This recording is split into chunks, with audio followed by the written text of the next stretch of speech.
இப்போ 1 கிலோ கண்டை மீன் வாங்கி வச்சுருக்கிறேன். நல்லா மஞ்சத்தூள் உப்பெல்லாம் போட்டு கழுவி வச்சுருக்கிறேன். இப்போ மீன் வறுக்கிறதுக்காக மசாலா பார்க்கலாம். ஒரு 3 ஸ்பூனு வெறும் மிளகாத்தூள், வறுக்கிற மசாலா மீன் மசாலா ஒரு 1/2 ஸ்பூன், பேஸ்ட்டு 2 ஸ்பூன், தேவையான அளவு முட்டை உடச்சி ஊற்றிக்கலாம்.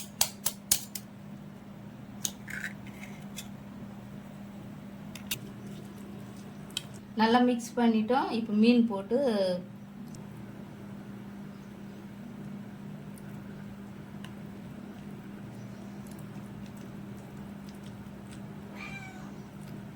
எல்லாம் மீனுக்கு போட்டு காட்டுறோம் உங்களுக்கு. இப்போ மீன் போட்டு அந்த மசாலாலாம் நல்லா மிக்ஸ் பண்ணிக்கலாம். மிக்ஸ் பண்ணிட்டு எல்லாத்தையும் உங்களுக்கு காட்டுறேன். எல்லாம் மசாலாலாம் போட்டு நல்லா மிக்ஸ் பண்ணி வச்சுட்டேன். ஒரு 1/2 hour நல்லா ஊறட்டும் மசாலாவோட. அப்புறம் பொரிக்கும் போது உங்களுக்கு நான் காட்டுறேன். 1 hour நல்லா மீன் ஊறிச்சு மசாலாவில். இப்போ பொரிச்சு எடுத்துக்கலாம். எண்ணெய் காஞ்சிச்சு, மீன் போட்டுக்கலாம்.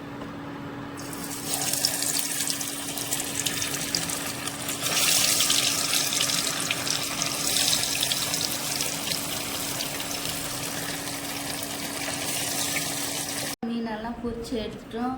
நாளைக்கு இன்னொரு வீடியோவில் பார்க்கலாம். டாடா பாய்.